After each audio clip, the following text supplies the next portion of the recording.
This topic begins Unit 3 on feedback control. In this lecture, we're going to introduce the concepts of feedback control. We're going to see how amplification of our error is going to change the behavior of our system, and we're going to introduce two controllers, the P or proportional controller and the I or integral controller. And we'll see how our choice of controller or the success of a controller is going to be dependent on the system that we're trying to control. In Unit 2, we looked at what I called passive control, where we actually changed the system itself to modify its behavior. If we wanted to modify the peak time, or the settling time, or the max overshoot, we could change the spring, the mass, the damper in a mechanical system, or we could change the resistance, inductance, and capacitance if it's an electrical system. But we had to change the system itself to change the output behavior of it. In this unit, we're going to introduce what I'm calling active control, where we're going to be changing what the input into our system is to get some desired output. And the input into the system is going to be actively controlled by the output. So we're going to be monitoring the output and making decisions on what the input should be or how to change it in real time. So really what we're doing in Unit 3 is kind of the opposite of what we did in Unit 2. In Unit 2, when we were looking at the analysis, we were giving some step function or simple harmonic into our system, and then we were trying to predict what the output of the system was going to be. And now we have a little bit of the opposite. We have a desired response or output of our system. Mostly what we'll look at in this course is going to be we want the output to look like a step function, and we're trying to see what the input should be in order to get that desired output. And we have a lot of different choices of how to get to our desired output, so we'll see how to come up with the best way, and the best can be measured by different sorts of metrics that we're going to get into. There are many different outputs that we could have, but in this course we'll only consider step outputs. So let's look at a motivating example into applying feedback control into a system. So here we have a simple RC circuit, and we have its transfer function that we've worked with in Unit 1, we looked at in Unit 2. But now what our desire is of how we want it to behave is a little bit different. We want the voltage across the capacitor to be a step function of 5 volts DC. So it's going to start discharged, it's going to start at 0 volts, and ideally we want the voltage when time begins to jump from 0 to a constant value of 5. So our task is to determine what should EI, what should that input voltage be in order to get that step response in our output. Again, keep in mind this is the opposite of what we did in Unit 2. In Unit 2, we typically said EI is a step input. What does the output look like? So we have our choice of what EI should be to get that EO to look like we want. And there's a lot of different choices we could have. There's an infinite number of choices that will get E out to be 5 volts DC. Now again, ideally, in this problem, we want it to jump from 0 to 5 volts instantly. But we're going to see that there's not really an input that's going to get us exactly that. So really what we're going to be looking for practically is that eventually the output voltage is going to be a steady 5 volts, but the trajectory it takes to get there is going to be different depending on the input that we choose. So for this example, let's look at 3 different possible inputs of the infinite we could choose from. What if we do put a step input in of 5 volts DC? How is the output going to look? What happens if we linearly increase the voltage, the EI voltage, from 0 to 5 volts in what we call a ramp input? What's the output going to look like? And then 3, this will be new for this unit. What if we change EI dynamically, or change it based on the value that we're measuring across the capacitor, the value of that EO? And this is what we're going to call our closed loop system. So the first 2 are open loop systems, and that's all we've been looking at in Unit 2. And we'll see graphically what an open loop system looks like and how it differs from this new concept of a closed loop system. So let's go into the simulation quickly and see how the first 2 options are going to affect the output. So again, for this system, we're going to have a transfer function, our output voltage over our input voltage. We have 1 over 2.5s plus 1. All right, so we go into the MATLAB, and as we've I did in Unit 2, I'm going to make my transfer function, so based on what's on the slide, 1 over 2.5s plus 1, and I want to simulate this for 20 seconds so we can see what's going to happen to our system at some steady state value. All right, so the step input we've done before in Unit 2, that's where we started this. This is a first order system, so we know how it should behave if we give it a step input, is that we should get some steady state value. Now, on this one, we could go through the analysis methods we talked about in Unit 2, and we know exactly what the steady state value will be. We know that's going to have a time constant of 2.5 seconds, but let's just look at the simulation. We want to kind of look at a big picture of how is this system responding. So my input, I'm giving it a step input. We'll see what that looks like graphically as we've seen before. And I'm using this lsim command. Again, I could have just used step with a 5 amplitude like we did in Unit 2. But I'm using lsim here because I want it to just be the same function I'm using also for part 2 with the ramp that we'll see in a second. All right, so let me just run the step input. All right, so the blue line's a little bit tough to see here. That's the input voltage. So see at 0 seconds, it jumps up and it's immediately 5 volts DC. And then we see the response in red, the output voltage, and it's we know it's going to be a first order response. So it's like we saw at the beginning of Unit 2, that's going to rise up and then asymptotically, in this case, approach 5 volts. So this input does eventually achieve what we wanted our output to be, of getting to that 5 volts, a constant 5 volts. However, it's getting there asymptotically, and because it's a first order system, we don't see any oscillations, we don't see any overshoot like we would if it were a second order system responding to a step input. So it's slowly, it takes about 15 seconds or so for it to get the output to be a pretty steady 5 volts. So this input does eventually achieve what we want. Ideally, the red line would look exactly like the blue line. The output would be at 0 volts and then jump up to 5. We don't achieve that. It takes some time to get to that 5 volts in this. All right, so let's go to our second input choice, which was a ramp input. So in here, I'm going to linearly increase the value of the input voltage from 0 volts to 5 volts. And that's what I'm doing in 21. So on the plot, we'll see what that looks like here. And I'm going to take it from 0 to 5 and then hold it at 5 volts after that. And I'm going to again use lsim, same transfer function, different input, and same time span of 0 to 20 seconds.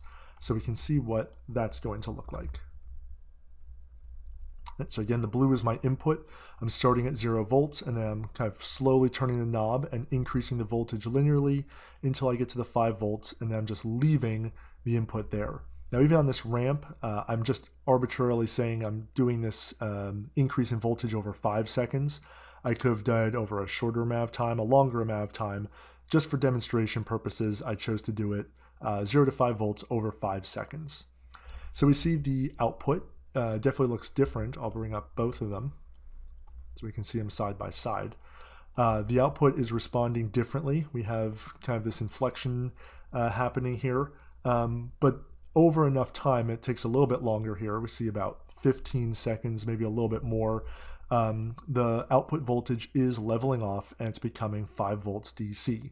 But the path it took to get there for the first 15 seconds was a little bit different than when we just put that that step input into the system. So again, here we see the comparison.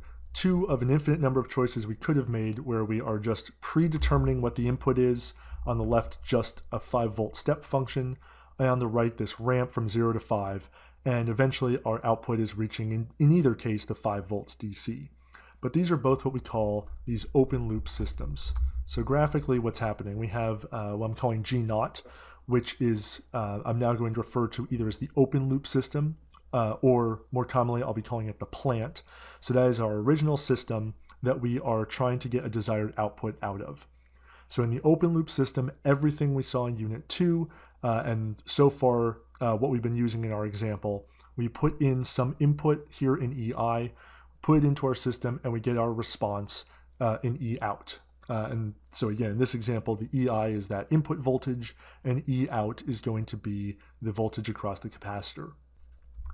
So what's going to be different in the third way that we want to get our desired output of a steady 5 volts DC is we are going to use a closed loop system.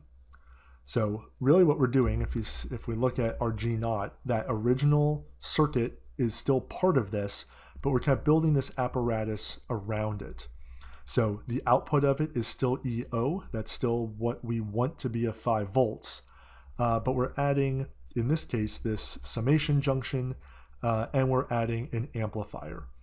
So the general idea is going to be this R is what we call the reference voltage or the reference signal. And R is going to be what would we like the output to look like. So in this case, ideally, perfect world, perfect controller, the output is going to go from 0 to 5 volts immediately. It's going to be a step function. So R, for this course at least, is always going to be a step function. It's the ideal case of what the output looks like. And what we're going to do is at this summation junction, we're going to compare what do we want the signal to look like, R, versus what does it currently look like. And if we trace this through, that's E out.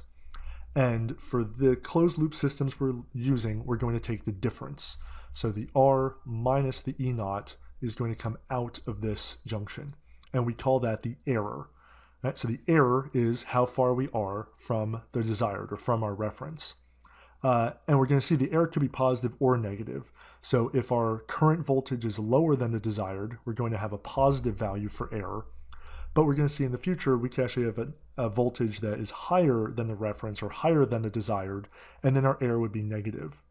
So in this first closed loop system that we're going to be looking at, which is really what this is a proportional controller, and we'll add more flexibility and interesting things as we go, we're going to take that error, and then that we're going to put into this gain block. So this triangle is a gain block. It's a constant that we're going to multiply the value of error by. And what comes out of that is k times the error, and that's actually going to be the direct input into our system. So what's going to be changing is the input into the system is changing over time, and it's changing based on what we're measuring. So kind of logically what's happening here is initially, again, our reference is immediately 5 volts. Our output is initially 0. So when time begins, we're getting an error of 5 volts. We take that times some constant that we're going to choose, and that becomes the input into our signal, into our transfer function, our plant. But that's going to, over time, the output voltage across that capacitor is going to increase. And what we're going to see happen as we trace this back, the error is typically going to get smaller. So the input also, after we go through that gain block, is going to start to get smaller as well. So what happens in a closed loop control system, as long as it's a stable system, is eventually the reference and the output voltage are going to match. They're going to be the same. We've achieved that desired output. And eventually that error is going to go to 0. If that's 0, it goes into the gain block, so our input becomes 0. And what we're going to see is that we are able to achieve our desired result over time. All right, so this is really the simplest feedback controller, continuous feedback controller we're going to see is this proportional controller. And we'll see in the next example practically how we implement it.